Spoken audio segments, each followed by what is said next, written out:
आज की वीडियो में हम बात करने वाले हैं एक ऐसे प्लेन के बारे में जिस प्लेन ने टाइम ट्रेवल किया था और उस प्लेन का नाम है प्लेन 914। और इस वीडियो को आगे समझने के लिए उससे पहले आपको मैं एक क्लिप दिखाता हूँ। सर कोई प्लेन है 914 अननोन टेरिटरी से आया है सर, लैंड करने की परमिशन मांग रहा है। हाँ तो दे दो, एक सेकंड। प्लेन 914।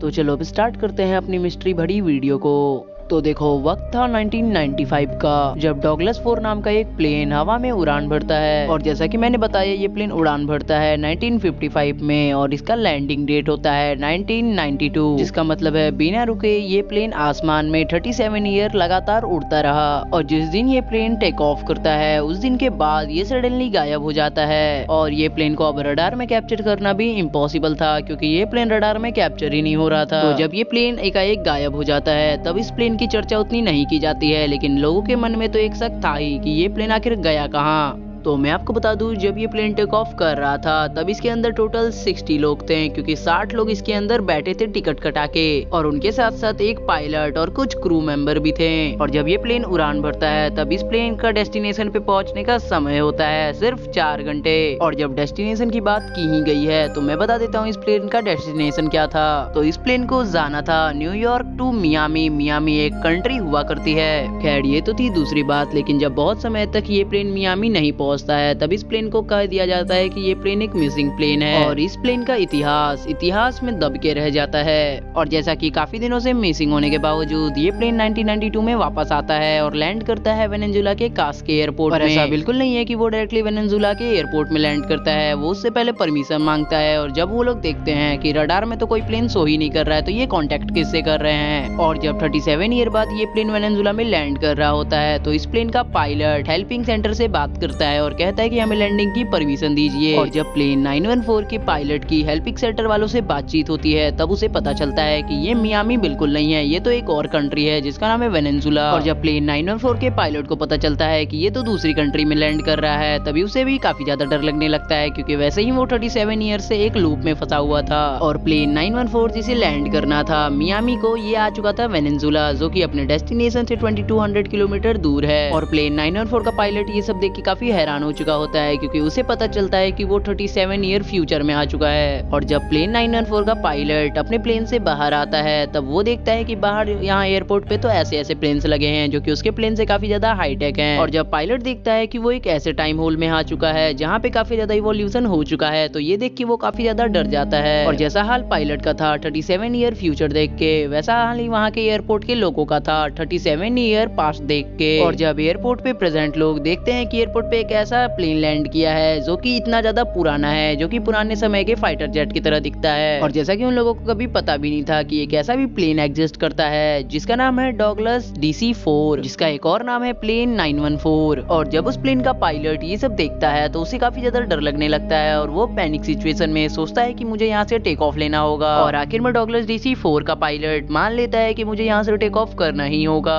और जब उस प्लेन का पायलट वहाँ से निकल ही रहा था तभी उसके हाथ से एक फाइल गिरती है, जो कि बाद में लोगों ने देखा तो वो फाइल था एक कैलेंडर। अब देखो आप लोग सोच रहे होगे एक कैलेंडर तो आम बात है जो कि एक नॉर्मली इंसान के घर में भी होती है, लेकिन वो कैलेंडर आम नहीं था। और ऐसा मैं सिर्फ इसलिए कह रहा हूँ क्योंकि वो कैलेंडर था 1995 का, जबकि तभी समय चल रहा था 1992 का, जिससे कि ये पूरी तरीके से क्लियर होता है कि वो प्लेन 37 ईयर से मिसिंग था। और 37 ईयर बाद जब वो प्लेन लौटा तो वो प्लेन जाते जाते एक ऐसी निशानी छोड़ गया जिससे कि लोगों को पता चला कि वो प्लेन आज से 37 साल पहले उड़ा था और आज जाके लैंड किया। और जब वो प्लेन टेक ऑफ करता है तब हेल्पिंग सेंटर के लोग देखते हैं कि वो प्लेन तो फिर से रडार में कैप्चर होना बंद हो चुका है। और ये सब चीजें आंखों के सामने देखने के बाद हेल्पिंग सेंटर के लोग भी एकदम सदमे में चले जाते हैं। तो इसका मतलब क्या ये है कि ये प्लेन असलियत में 37 ईयर से कहीं और उड़ रहा था, वरना इसका मतलब ये है कि ये प्लेन टाइम ट्रेवल कर रहा था। लेकिन क्या आपको पता है टाइम ट्रेवल सुनने में जितना आसान लगता है उतना आसान है नहीं। इसे करने के लिए 2 चीजें तो आपको जरूरी करनी होंगी, जिसमें कि कोई एक आपके लिए काफी नेसेसरी पॉइंट है। तो अगर आप टाइम ट्रेवल करना चाहते हो तो आपको एक चीज तो करनी होगी। ये हो सकता है कि अगर आप ब्लैक होल के करीब चले जाओ तो आप टाइम ट्रेवल कर जाओ, क्योंकि ये एकदम लॉजिकल है। या तो सेकंड पॉइंट जिसे आपको मैच करना होगा तो टाइम ट्रेवल आप कर सकोगे।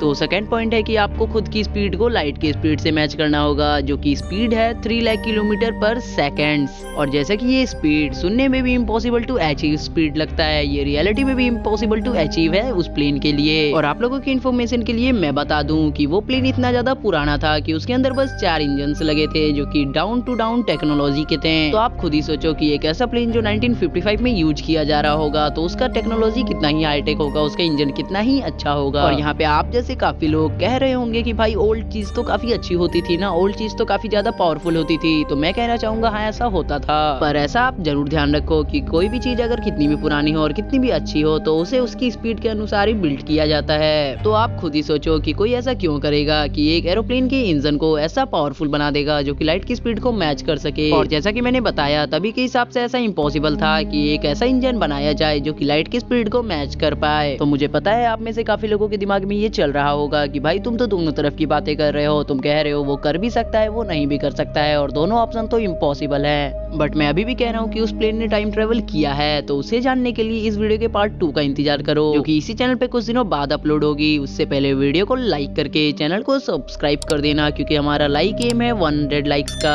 तो आप लोग ट्राई करना कि लाइक एम जितना जल्दी कंप्लीट हो सके आप लोग लाइक एम कंप्लीट कर देना, ताकि मैं भी वीडियो जल्दी से जल्दी अपलोड करूँ। तब तक के लिए मिलेंगे अगले वीडियो में, बाय बाय।